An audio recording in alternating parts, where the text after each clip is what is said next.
El secreto de la felicidad. Hoy quiero hablar sobre el secreto de la felicidad. He estado pensando en esto todo el día, te lo quiero compartir. Creo que en general, en nuestra cultura hay una lectura incorrecta de lo que es la felicidad. Confundimos felicidad con comodidad. Confundimos felicidad con simplemente estar contento, con que algo te hace feliz en el momento, que en realidad es una felicidad pasajera. Confundimos felicidad con la falta de problemas, con la falta de dolores, con la falta de tragedias en la vida. Y por supuesto que es importante aprender a lidiar con las tragedias de la vida. Y siempre la vida va a tener tragedias escondidas. A mí me gusta mucho cuando rezo, cuando medito, cuando estoy visualizando lo que quiero que pase en mi vida. Ser optimista, estar del lado positivo, no del lado pesimista o el lado negativo, de qué es lo que está pasando en nuestra vida y qué es lo que puede pasar. Por supuesto que intentar alejarse del sufrimiento, intentar alejarse de las dificultades, intentar alejarse de las tragedias. Es importante y es fundamental para estar en paz, pero al mismo tiempo eso, cuando está desbalanceado, cuando vivimos con miedo a que pasen cosas negativas en la vida, cuando nos vivimos cuidando de la vida misma, entonces estamos a veces hasta renunciando a nuestra propia felicidad. Y creo que esto es algo así como una paradoja, porque al mismo tiempo queremos vivir, pero no queremos vivir. Queremos disfrutar la vida al máximo, pero no queremos que nos pasen cosas distintas. No queremos salirnos de nuestra zona de confort. Y creo que aquí está el meollo del asunto, lo más importante en esta relación que tenemos con este concepto que es difícil de definir, que de alguna manera cada quien lo tiene que definir para sí mismo. Pero en general existen muchísimas definiciones de lo que significa ser feliz en esta vida. ¿Qué significa verdaderamente ser feliz? Y también hay una visión que te dice que la vida no es para ser feliz, que tienes que renunciar a la felicidad.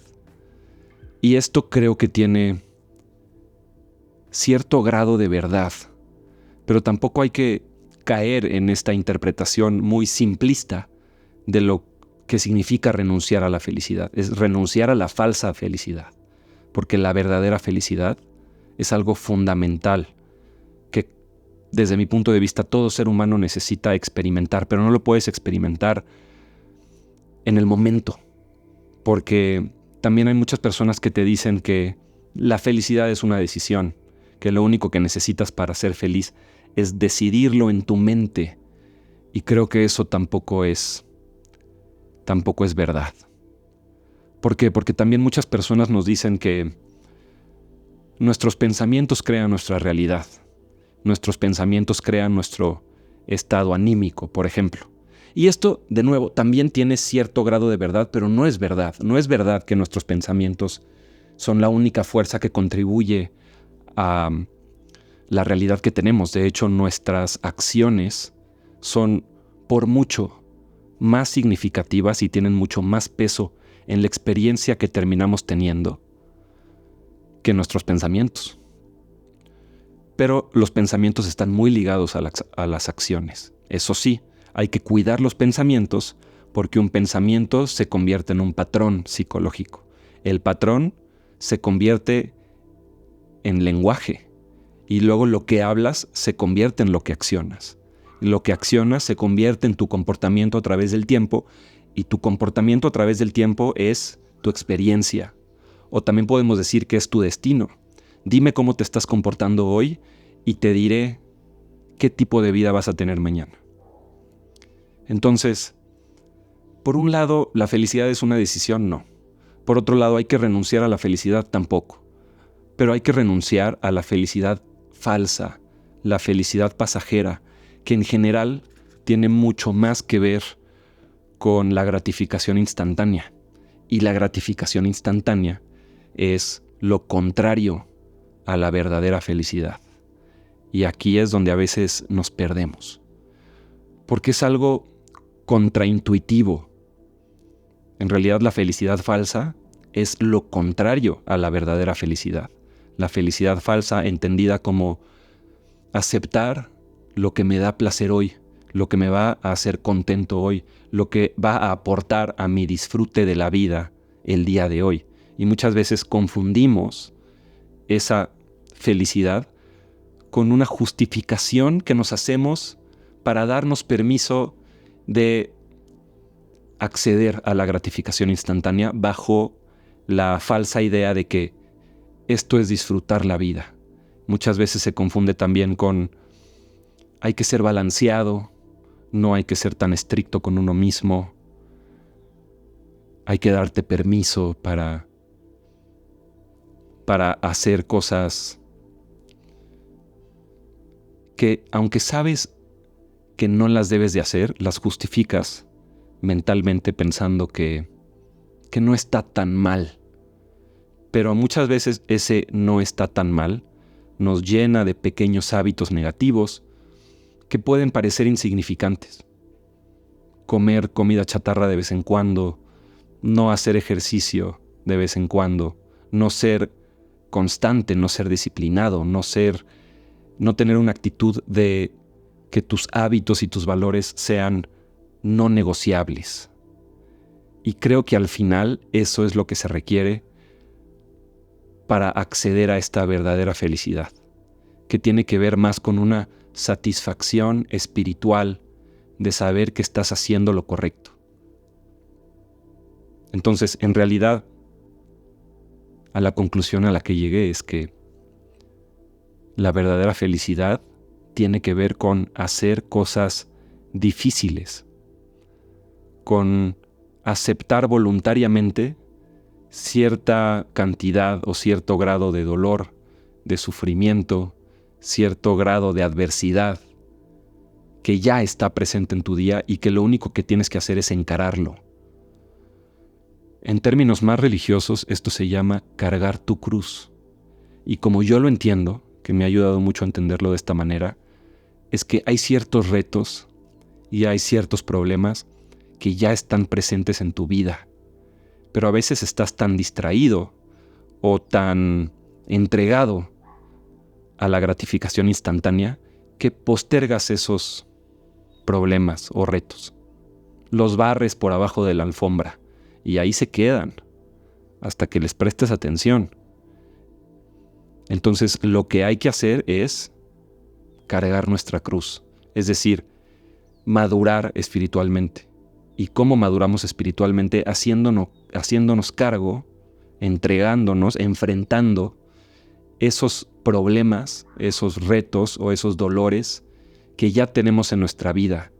Y para poder superar esos problemas, para poder trascenderlos, necesitamos cambiar nosotros.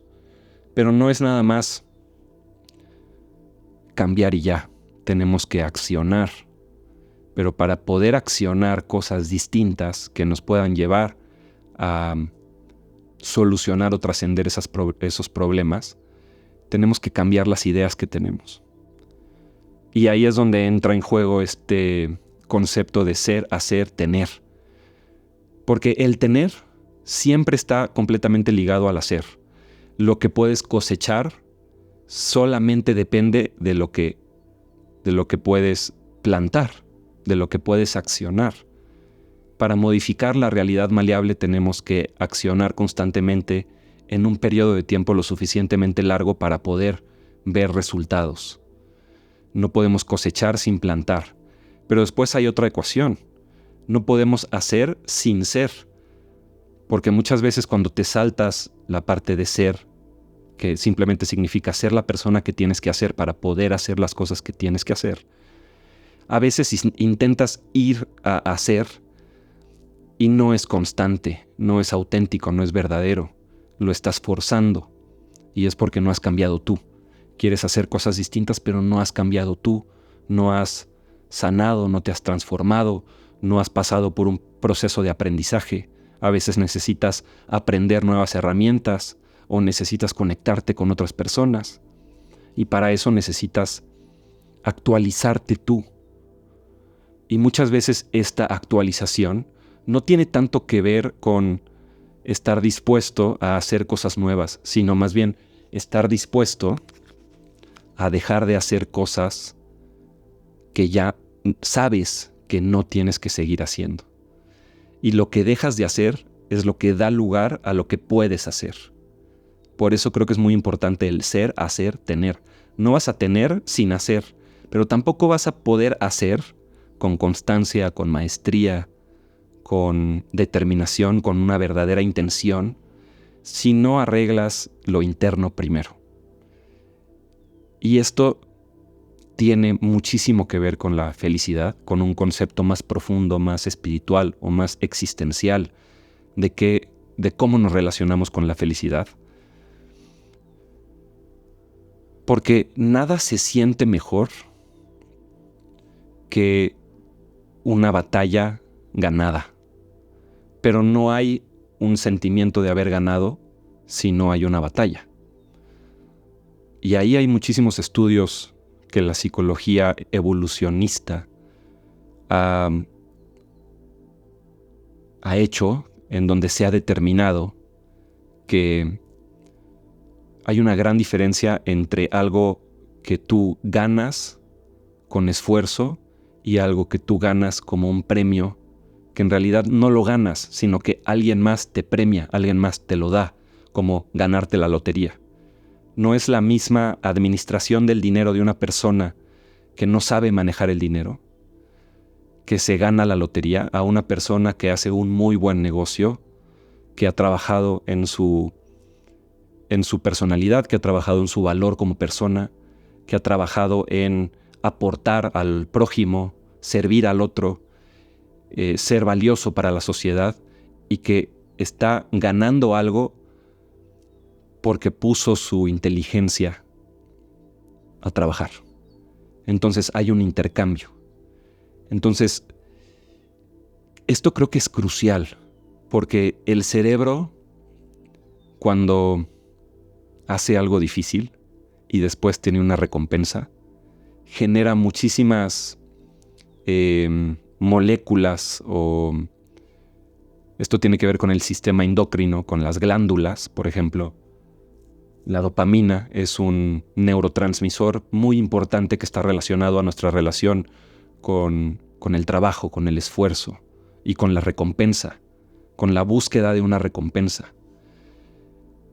Entonces, cuando hacemos cosas difíciles, en donde verdaderamente pasamos por un periodo fuerte de transformación, en donde pasamos por un dolor importante, en donde aprendimos a sentirnos cómodos en la incomodidad, en donde aprendimos a permanecer fuertes en la adversidad.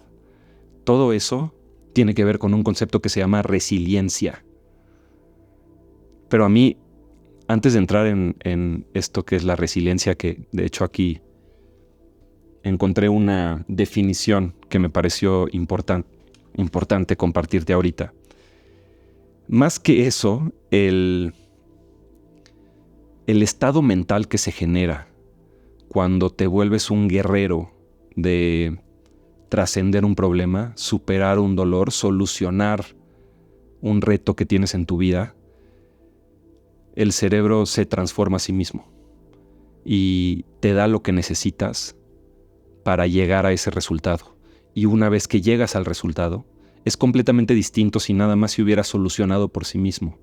Como tú tuviste que atravesar cierto grado de sufrimiento para llegar a ese nuevo resultado, se genera en tu estado de conciencia algo así como una combinación de paz interior y claridad mental que mucha gente llama la verdadera felicidad. Es un estado de satisfacción, de saber que has hecho lo correcto, de saber que no te fuiste por el camino fácil, de saber que tuviste la fuerza, el coraje, la valentía para enfrentar los retos de la vida y salir victorioso. Y atrás de eso está la verdadera felicidad. Pero la resiliencia es un concepto que creo que facilita ese camino. Entenderlo facilita el el proceso para navegarlo. Y por eso creo que cerrar con esta definición vale la pena. La resiliencia es la capacidad humana de adaptarse positivamente frente a la adversidad, el trauma, la tragedia, el estrés significativo o cualquier situación difícil, y no solo de resistirla, sino de atravesar la crisis, de gestionar las emociones difíciles y reconstruirse o incluso transformarse, saliendo fortalecido de la experiencia. Se puede desarrollar con el tiempo, con la paciencia y el cuidado propio, y aplica a diversas áreas de la vida, como la salud, las finanzas, las relaciones, etc. Entonces, en resumen, la resiliencia implica varias cosas. Una de ellas tiene que ver con la adaptación a la vida, especialmente a la adversidad de la vida. Esta capacidad que tenemos de recuperarnos ante un problema o ante un cambio drástico en la vida, en la realidad, de ajustarnos a situaciones difíciles, a traumas, a amenazas de la vida. Pero también tiene que ver con nuestra capacidad de transformación interna. No se trata solo de regresar las cosas a su estado original, o de que todo vuelva a estar bien, o de que todo vuelva a estar tranquilo, sino de salir o enfrentar la crisis y adquirir nuevos recursos, nuevas maneras de pensar, nuevos aprendizajes, nuevas lecciones. Entonces, al final, no eres el mismo, la realidad no es la misma, sino que tú te transformaste. Y esa transformación es para ir de un estado a otro que es mejor. Una transformación de mejorarte a ti mismo. Pero también tiene que ver con la gestión emocional, cómo nos relacionamos con nuestros propios patrones, especialmente nuestros patrones emocionales. Tiene que ver con cómo manejamos el sufrimiento. Y aquí un concepto que me gusta es: cuando te sientas incómodo, tienes que saber que hay en ti la capacidad de encontrar la comodidad en la incomodidad. Eso es algo que me ha ayudado mucho a mí, especialmente porque yo tengo una resistencia grande a hacer ejercicio o al dolor de hacer ejercicio.